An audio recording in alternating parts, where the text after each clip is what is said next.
ошо биз тарбияда аябай эле начарлап калдык да. Bunun da sebebi var da. Sebebinde sotsializm болгон убакта бүт тарбиянын ролун өкмөт алган колуна. Детсадтан баштап, мектептен баштап, андан да кийин жанагы комсомол, пионер, Октябрьнук дагы ушундай толтура. Чоң күчтүү идеология машинасы иштечү.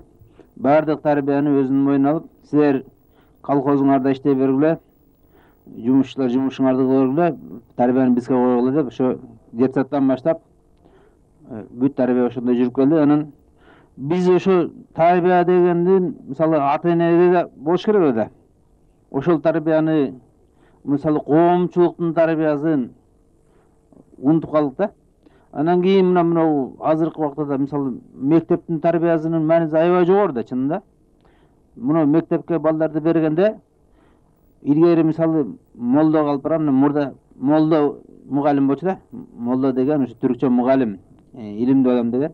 Ошого бергенде ушуну адам кылып бер деп берчү да.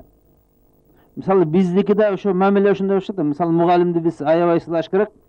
Мисалы мугалимдин энчисин беришибиз керек. Анан бирок мугалимге да ушундай талап коюш керек да. Мына буну эң биринчи кезекте адам кылып чыгар. Ушу чоңойгондо эч болбойнчо мына өзүн жакшы татып алып жүрө турган адам болуп чыксын.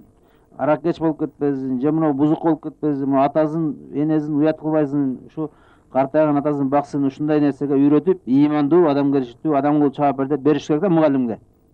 Эң биринчи кезекте. Анан физикасын үйрөтсүн, химиясын үйрөтсүн, жанагы математикасын өзүн башкасын үйрөтсүн. Бирок эң негизги максат ошо мектепте бергенде ошону ыймандуу, жакшы инсан кылып тарбиялаш керек да. Анан мына үйдө да биз унутпаш керек эч качан. Мисалы биздин ата-эненин парзы баланы жакшы тарбиялоош. Мисалы баланы тарбиялаганда биз айтпай жатабыз да, ай бала, мынау арам нерсе, мынау жаман нерсе. Ону паланчаны көрдүңбү, мына ушундай кылам деп, мына мындай болду. Мисалы тигинченин баласын көрдүңбү, мына уурдайм деп, кичинекей баланы, кичинекейинен баштап, мына баланы жашынан дегенде кичинекейинен баштап балага үйрөтүшөт. Ай баланча, мына көрдүңбү, баягы ону тигинин соту болду. Мына 5 жылга сотто берди. Анан ону жерде болсо ону өлүп келди. Мына соттон. Мына бала уурдасаң, кийин ушундай болосуң сен да. Мисалы ону баланы көрдүңбү, мына аракеч болуп кетти. Ошо кичинекей атасы кой десе болбой, мына ичип кетти. Сен көрдүңбү? Мына нерсе жолобогуң, жолосоң сен онундай болуп каласың. Ону көрдүң, көчөдө жатып минтип атат. Көчөдө жатып мына өлүп калып атат, башка болуп атат деп ушинтип, мындай көп нерсе жанагы кичинекей балага таасири чоң да. Ошону балага көргөзүп, мына көрдүң, мына ушундай болосуң сен. Мисалы биздин ата-бабаларыбыз да тарбия ушундай болгон да. Анан мисалы мына саламдашууну, учурашууну, мисалы мына дасторкондо кызмат кылууну каяктан үйрөнөт? Илгери аксакалдар балдарын жетелеп барчу да. Өзү менен кошо мына неберелерди биз көрдүк ошондойду. Бизди алып барчу жетелеп. Чоң энебизди алып барчу, атабызды жетелеп барчу, анан барып кошуп койчу, ону балдардын жанына отур деп. Балдардын жанына барып жүр деп, кызмат кыл деп. Ошо биз самор кайнатчубуз, ошо кичинекейбизде. Саморду да кайнатчубуз, отун жарчубуз, ошо иши кылып, жанагы конок тосконго биз алып барып койчу, ошо жүрчүбүз жанында. Ошентип үйрөнчүбүз да. Бул да бир тарбиянын бир эмеси ошол да.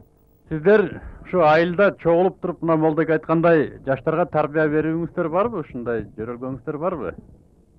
Менин көчөнүн башында турам, мына элдин баары билет. Ушу азыркы жаштарга мени эми жаман көрүп калышты. Жаман көрсө да болбойм. Себеби менин үйүнүм жанымда бир эмес, 2 дүкөн бар. Кичинекей дүкөндөр, арак сатат да.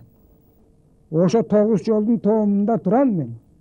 Таң аткан чакты саат 4кө чейин кыйкырык сүрө.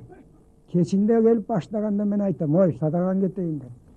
Ушуну тимеле коюп эле, ошону алгандан көрү бир татым туз деген түзүк.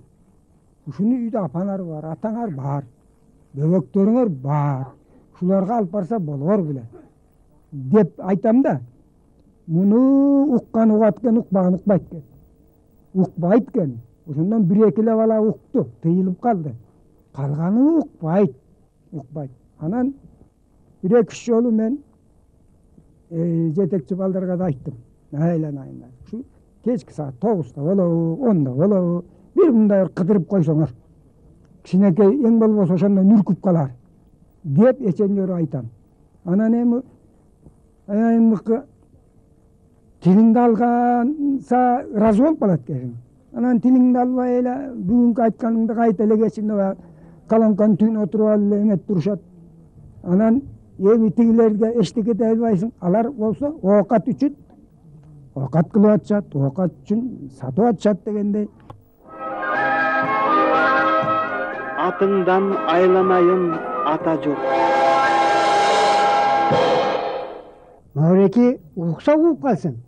Укпаса укпай калсын. Биз улуу киши болгондон кийин жаштарга билген акылыбызды айта жүрүш бизге парыз. Мухаммед пайгамбарымдын айтканы бар. Ла илаха илlallah Мухаммед расулалла деп үйүңдөгү балаңды ат койгондо ошону эметкенде ар бир мусулман баласынын милдети. Тиги дүйнөгө барганда баласы атасынча казан алат. Ой, эмне үчүн мага ушуну үйрөтүп койбодуң? Ла илаха илlallah Мухаммед расулалла деп айтып койсоң, мен ушуну айтып калбайт белем. Мусулман болбойт белем деп айтып, атасын кайра баласынча казан алат. Ошон үчүн ар укса уксун. Укпаса койсун, жаштардын арасында улуу болгондон ушул жашка келдик, мына 80ге чыгып баратабыз. Ошону айта жүргөнүбүз жаман болбойт. Бирсе укса уксун, канча бирөө укпай, баасы укпай калбайт. Балдардын баары адам болгондон бирибиздин сөзүбүз болсо, бирибиздин сөзүбүз жугумдуу келет тургат. Балдарды сол биз жабыла аксакалдар ата-энебизди көрүп калганбыз, сол кийин балдарга да айтып тойлордо, мына чакырык болгон жерлерде балдардын баарын айтып атабыз. Эми бекеринен мына карагыла чай. Бекеринен мынабу биздин элде уурлук тыйылды. Мурун 2 жыл мурун мен 5 жылкымды алдыргам. Мына эми былтырдан бери тыйылып калды. Бул эми биздин жакшылыгыбызбы? Жаман боло бербейт. Бул албетте биздин балдарга кылган таасирибиз чоң эле бар. Анан ал балдар албетте бул адам айыл болгондон кийин, адам болгондон кийин жаман жакшы болбой койбойт.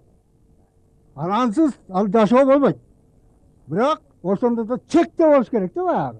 Чектен чыкпай, анан баягы жашоодо балдарды мындай айтып турушка биз милдеттүүбүз. Анан бул Кудайга шүгүр биз мындан ары да эмгек кылабыз. Балдарды тарбиялайбыз. Кечирип коесуздар, мен бекеринен берген жокмун жана насаат айтасыздарбы деп. Эми мен туура эмес айтсам кечиресиздер, биз кээ бир айылдарды көрдүк, жана аксакалдары карта ойнойт экен. Домино ойнойт экен дейт. Карта менен доминону билесиздер, аягы бири дурак болсо, бири козел. Анан ошо балдар менен чогуу отуруп алып ичип отургандар бар дейт. Мисалы үчүн сиздерде ошо аксакалдар ичесиздерби, ичпейсиздерби? Ушуну айтып өтсөңүздөр. Бул жашты Алла Таалам бергендей маселе, мен өзүмдүн оюмду айтайын. Басыркон турат. Улгайып калган киши базарга барса, келиндер балдарын ата эмненикин ал. Мамун ала кой, мына эмне аласыз деп турат. Ата деген сөзгө келип калдым да. Ана аппак сакалымды метип оосуман шилекемди уюлтуп, бир жагынан шилекем арак куюлуп турса, менин иманымды жегеним болот да. Көрдүңүзбү? Улгайгандан кийин ар бир адам ушундай, мен ушундай ойлойм. Кыз бойго жеткен кыздай болуп калыш керек. Өзүн сакташ керек да. Эгер мен ошончо ичип турсам, мени кайсы бир жаш балдар келип тоголото жүрүп кетпейби? Бул арак ичкендер менин оюмча сол 90% арак ичет го. Ошо аксакалдардан. Бирок сөйлөсүп болуш керек да. Ушул отурган аксакалдардын 90% ичет. Чынбы? Ооба, ичет. Чын, бардыгыңыздар чын деп атасыздарбы? Анан сиздер ичип атсаңыздар, балдарыңыздар кантип сиздердин тилиңер угат анан кийин? Жок, ичкенде маселе бар да. Мына мисалы бирөө келин алып той берет. Же мындай той берет. Анан жакшылыкка деп бир кесек 2 кесек арак берет, муну ичет да. Эмнеге? Анан кийин аксакал болуп, бул иш айтып атпайбы? Кайсы деман дебейсиңби? Дүкөндүн жанына отуруп алып, ошо бирөөгө жетелетип жүргөн аксакал болсо, бул албетте мындан өлүм жакшы. Мына ушуну байкаш керек. Эми анын айырмасын деле, жана шорпосун иштен келе, этин жесең деле урусуң да, ошондой кеп да. Аны 10 бөтөлкө ичип сүйрөтүп калдыңызбы, ооз тийдиңизби, айырмасы жокку менимче. Баары бир. Эмеке мындай да. Эми таптакыр эле молдо болуп калды деп мен айта албайм. Анын колуман келбейт да. Ошо сиздердин айылда байчелер ичеби? Бешке чыккан кемпир, карларды чогулттук, баарыбыз чогулдук. Анан арак алып келдим, балдар болбойт деме. Анча мынча экөөтүк арак болду. Ой апа баштагыла деди. Баштаганда эле тиги кемпирди тырттым мен. Ай, Бул эме балдар жашына коюп монтуп алып атканды деп бир кесек ичип алдык. Эмнеси бар экен? Ичебиз.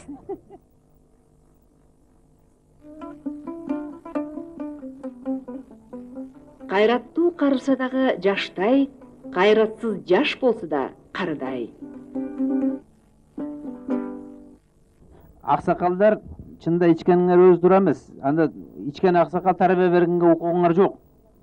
Мисалы ичкен киши ичпе деп айтышка укугу жок туурабы? Уурулуккан киши уурдаба дегенге айтканга укугу жок. Ошон үчүн мисалы аксакалдар эң тартиптүү болушат да. Мисалы аксакалдардын күчү мынабу жаш балдардыкындай да. Мисалы аракты мынау балдарга берсе 50 граммга нокаут түшөт. Аксакалдар да ошондой. Мен көп көрдүм да. Мен барганда 100 грамм бергенден кийин көбү окат ичпей кетип калат, тойдон. Уже болду, мас болуп калат. Бул жерде отурганыбыз 4 айылдын аксакалдарыбыз. Ар бир аксакалдар өз айыл жөнүндө айтыш керек. Бизде мына аксакал айтпай 90% арак ичет. Биздин айылда арак ичкен аксакалдарды мен көрө элекмин, өзүм да аксакалмын. Анан айылды жаман дей берсек жаман болот. Жакшылап иштеп аракет кылса болот экен. Мына тарбия бар. Бу жегенде туура айтат. Эми үлпө тубагында келин алсаң, кыз берсең, кыргызды өзүң менен сөзсөң, кыргызды кулдурсуң да. Баарын алып келет. Менде 5 кыз бар, 5 тең турмушта. Аны ушу келгенде 100 грамм атып ичпей коесуң. Ичесиң да, айла жок. Келечеги үчүн. Ким кыйнап атат аны иштеп? Эми ошо алып келген кудай кыйнап атпайбы? Жок, ичпей эле койсоңуз болбойбу? Жок, эми ичпей койсо анда шааниси болбойт да. Карабашыл бүлө алышып атсак бири-бирибиз менен.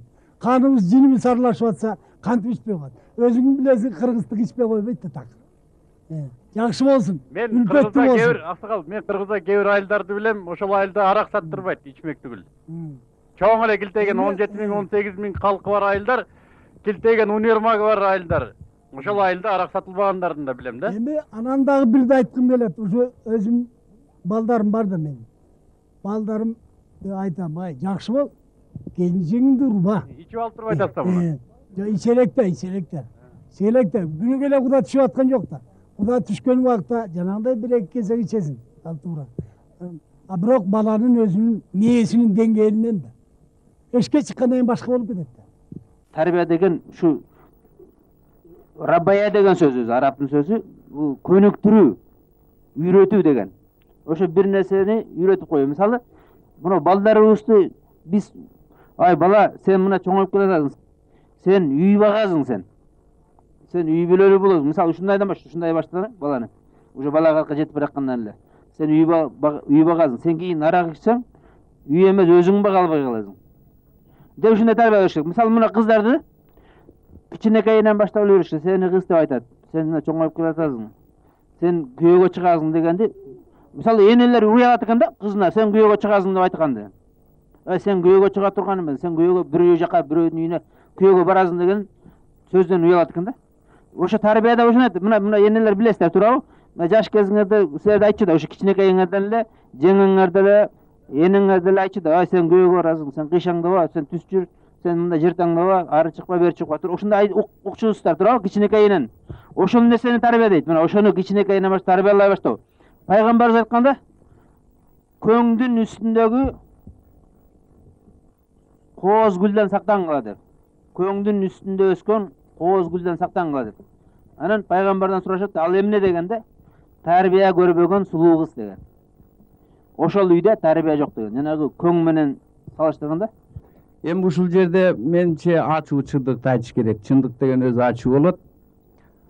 Балдар, мына айтып атабыз, жаман балдар, азыр улумунду укпайт, кыздарыбыз тигиндей мындай. Мына ошолор каяктан келишти? Каяктан келди? Бу балдарды биз, мисалы үчүн, балдарды төрөп чогултуп алып барып туруп, айга алып барып турган ошол жактан кайта алып келдикпи? Андай эмес да. Ошо балдар кичикейинен тартып эле өзүбүздүн арабызда өсүп келбедиби? Мисалы үчүн эң биринчи тартипти каяктан алат? Эне ата. Эне атан тартиби башталат. Андан кийин коом, көчө, мектеп, мына ушулар тарбиялайт. Эми Tarbiyаны эң биринчи эне атадан баштайт дегеним, биринчи ата эне өз жүрүш турушун өзү оңдош керек да. Өзү мисал үчүн тарбияны жүрүш турушу менен бир тарбиялайт баланы, анан айтып сөз менен дагы бир тарбиялайт. Ушу экөө барабар болуш. Азыр ата эненин күчү жетпей калгандагы себептер бар да. Себеп дегенде айткандай телевизор деген бар, көчө деген бар, мектеп деле жетиширлик тарбия бербей атат. Муну да айтып коюш керек. Анан балдарды биз көңүлүн калтырбайбыз, баладан эмнени аяйбыз деп балага мисал үчүн көңүлүн калтырбайбы ойлогонун кийгизип, ойлогонун аткаралык деп жакшы көрөбүз деп ойлойбуз. А чынына келгенде тетири болуп калышы да мүмкүн да. Мисал үчүн жанагы оюна коюп туулган күнгө коебуз. Эч ата эне аралашпай өздөрү кирип алып эмне болуп атканын билбейбиз. Балдарга тарбияны ичип алган улуу ата эне кантип айтат? Айта албайбыз. Болуптур, бу жердеги аксакалдар эмес, жалпы эле кыргыз элинин жөнүндө да айтсак, биз эмне аракты тиги Тасторконго төрө кылып албадык. Аны бизди көрүп атпайбы балдар? Бизден үйрөнүп атпайбы? Биз аракты келип алып туруп, ошо арак менен жакшы сөздөрдү айтып, арак менен сый урмат кылып атпайбызбы? Мына ошол тияктан кетип атат биздеки. Биринчиден биз эмне кылышыбыз керек? Балдарды келечекте өзүбүз оңолушубуз керек, өзүбүз туура жүрүшүбүз керек. Жана арак деген кыргыздын эң биринчи душманы ушул болду. Ошол жактан түпкүр ошол жактан келатат. Ал билинбей биздин тиги төрүбүзгө чыгып алды да Тасторконубузду элеп алгы сыйыбызга. А чынына айлантып келсек ошол.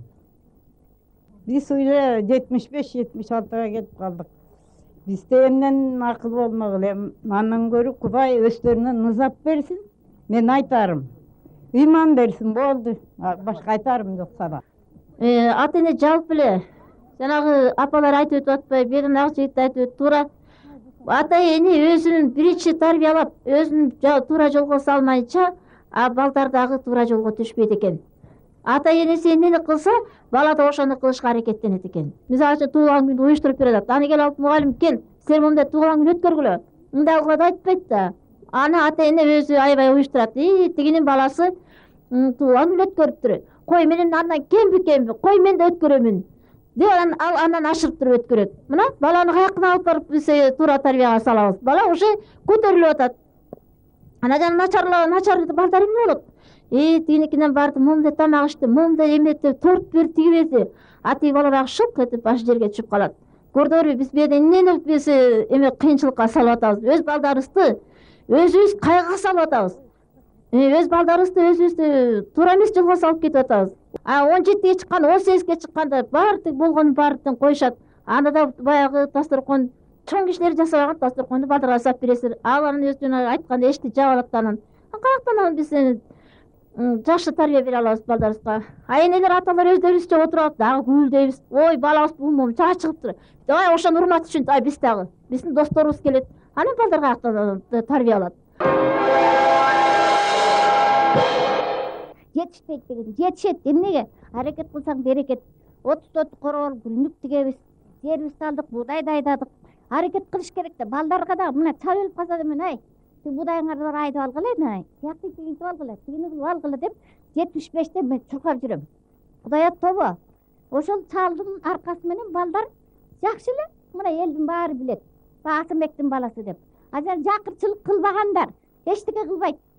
Өздөрү иштебей турган балдарды иштейби? Балдарды үйрөтүш керек, үндөш керек дагы дейиндер. Ошондо жакырчылык болбойт. Бу жалкоодон болот жакырчылык, иштебегенден болот жакырчылык. Мен силерге айталым, рахмат сабагын кетейин мына. Чында тарбия бериш үчүн өзүбүздө бир нерсе болуш керек да. Өзүбүз жана айтып атпайбы, тарбиялуу болуш керек. А биз болсо тарбияны көрбөй калдык. Социализм жанагы орустун тарбиясы болуп калды. Тарбия өзүбүздө жок болуп атпайбы? Мына биздин өзүбүздүн бизди тарбиялай турган бизден мурдагы муунда жок болуп атпайбы? Кеп ушунда болуп атат да. Мен ушинтип ойлойм. Жана ата эне күнөөлүү сөзсүз күнөөлүү болот ата эне. Эгерде баласына жакшы тарбия берсе, аны эч кайсы кыз буза албайт, эч кайсы бала буза албайт аны. Үйрөтүш керек балдарды сабага. Катынды башынан, баланы жашынан дейт. Жашынан үйрөтсөң көнөт, ошо үндөсүң көнөт да. Башынан башкарбасаң, катынды кое берсең өзүнчө кетет. Мына дагы силерге айтайын. Мына мен бир эки жолу өзүм таластан көрдүм да, эми күндүз эле аксакалдар бирөө оонап жатыптыр эшигинин алдында. Кемпири даже албай коюптур ошону. Ошо менен жатат. А бирөөнүн сүйүп алыптыр эми. Шымына. Анан келатат да ошо плащы минтип эметип келатат. Бир 70тен ашкан киши ошо шымынын баары мындай. Анан элдин баары эй бечара деп эметип барат да. Ошо көтөрө албайт да. Мен ошончо айтам, аксакалдар эми кармабай эле койсо эми ушуну. Анткени мына калжыңдап калыш 100 граммдан кийин кетет да, равновесие мындай көчөнү минтип кетет. Туурабы? Жыгылып калат, аксакалдын жыгылып калганда сыйрат териси, сөгүнөт да, ошондой да. Эми молбеке Кой эле койсоңор болбойбу ушуну? сөзүңүзгө аралжы. Витаминдер Баардыгы эле ошентип баш көз жарылып аткан жери жок. Ал эл болгондон кийин элдин арасында бар. Жок, анан үлгү да, мына улуунун кайда кетсе кичүү менен ошондой. Бул үлгү катары ичпей койсоңор мындай таза жүрсөңөр болбойбу. Мына мисалы көрүп атсыңар, дуңганда өлүп калган жок арак ичпей. Мына жаныңарда эле го дуңганда, туурабы? Жакшынакай сый көрүп жүрү, туурабы? Айтса аксакалдан уялат, ийменет, анткени алар ичпейт, таза жүрү. Өздөрү үлгү болуп жүрү. Анан кийин ичкенде бир күнү 200 грамм ичесиңер, мейли көтөрдүңөр, экинчи күнү 300 грамм ичкенде көтөрө албагансыңар.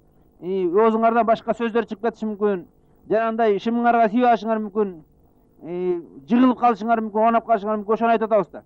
Аксакал катары эми тыштап эле койсоңор ушуну. 70 жыл ичтиңер, бир цистерна ичип койдуңар, токтотуп койсоңор болбойбу ушуну. Эми мунагу үлгү болуп атпайбы жаштарга? Мунагу сакалдуу эле 70теги киши ичатса мен эмнеге ичпейм дейт анан. Анан кийин чалым ичсе мен эмнеге ичпейм, кемпирлер ичет, мен ичпейм деп. Ошентип отуруп коомубузда ушундай болбодукпу? Алкаш коом болбодукпу? Чынында мына көп жигиттер өлүп атат. Сиздердин айылдан деле өлгөндөр бар болуш керек арактан ичип. Мына мен жакында эле уктум да, экөө ичип отуруп, бирөө өлүптү, бирөө жиндүү болуп калды. Реанимацияда 40 күндө жатты, анан жиндүү болуп калды. Мына кесепет ушундай болуп атпайбы? Анан албетте баары өлүп калбайт. Албетте баары жыгылып, башы жарылбайт, бирок кесепети көрүнүп атпайбы? Мына ичип туруп авария болуп өлүп атат. Ичип суукта калып өлүп, тоң өлүп калып атат. Ичип больницаларга түшүп атат, травма болуп атат, муш ташып атат, башка болот. Кесепети көп болуп атпайбы? Ошону көрүп туруп анан кийин биз жүрө беребизби? Эми мен жыгылып калбайм, мен өлүп калбайм, мен андай эмесмин деп эле. Анан бир күнү болбосо бир күнү болуп атпайбы ошол нерселер, туурабы? Ошон үчүн аксакалдар үлгү катары эле тыштап койсоңор болбойбу? Жакшынакай мына тойго келгенде ысык тамакты ичип, ошо төргө отуруп алып, эң тамактын жумшагын, таттуусун жесеңер болбойбу? Атайын бир мына илгери ушунча да атайын аксакалдарга туурап берчи, майда кылып, туурабы? Атайын келип туруп ошо жерге чучугун алып келчи, башкасын алып келчи, чайды улам алып келип берип турчу аксакалдарга. Анан айтып атпайбы жанагындай ичип туруп оокатка жетпей калып атат аксакалдар. Мен бир жерден болдум да, мен чакырышты. 5 аксакал отуруп, баары тостоюп калыптыр. Али оокат быш элек. Келгенде эле берген экен, ошо баары көздөр мындай жанагы айнектей болуп калыптыр да. Же сүйлөй албайт, же эчтене албай, ошо минтелеп отурду. Ошондой даражага жетип калбайлы. Анын үчүн айтканым ошол да, аксакалдар сыйыбыз баарында жанагындай тыштайлы аракты. Эми аракты ичпеген киши жок, баары эле ичет. Эми арактын жолу да көп иче турган. Өлө иче турган да болот, чала иче турган да болот, общий ичпей турган күн да болот. Эми мен өзүм премиен аракты ичпейм. Ичкенбиз бир убактарда, но азыр ичпейбиз, тыштадык. Бара-бара заманга жараша болуп баратат. Балдар кандай болуп атат, эмне болуп атат? Балдарды окутуп атабыз, чокутуп атабыз, тартипке салып атабыз. Анан мына жерде көбүнчө эле тартип болуп атпайбы?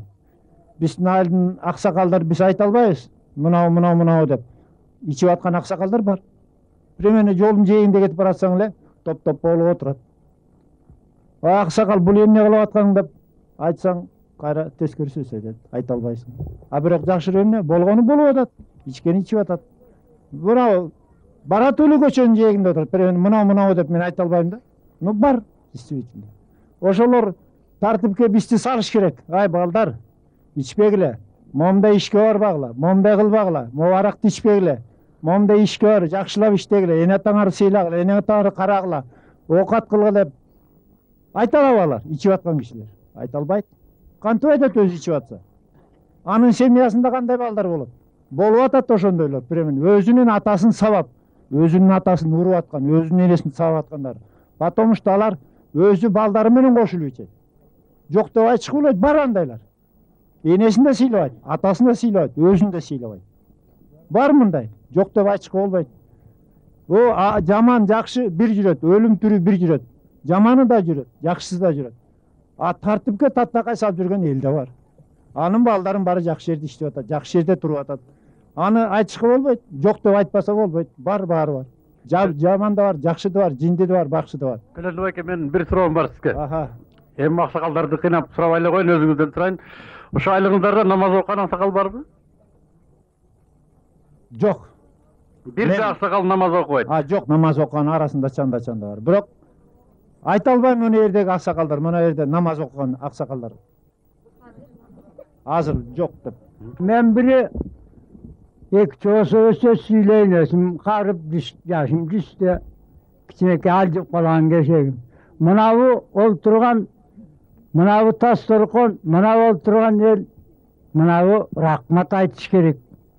Мынабу жалпы биздин мынабу жерде иштеп аткан балдар бири жакшы, бирин жаман деши биле ошентишип атышат. Менин оюмча мынабу тас торкону маминтип жайнап, мындай эле турган эл. Булардын иштеп аткандары жакшы, жаман эмес жана. Эми жалпы жонуңдарда бетин мынабу келген балдар өзүңдөр эми ылайыктап, өзүңдөр кандай эл экенин, кандай экендигин өзүңдөр баалап кетерсиздер. Эми рахмат мынабу тас торконуңдарды жайнатып аткендерге ошол мен айтарым. Ата журт аман болсун.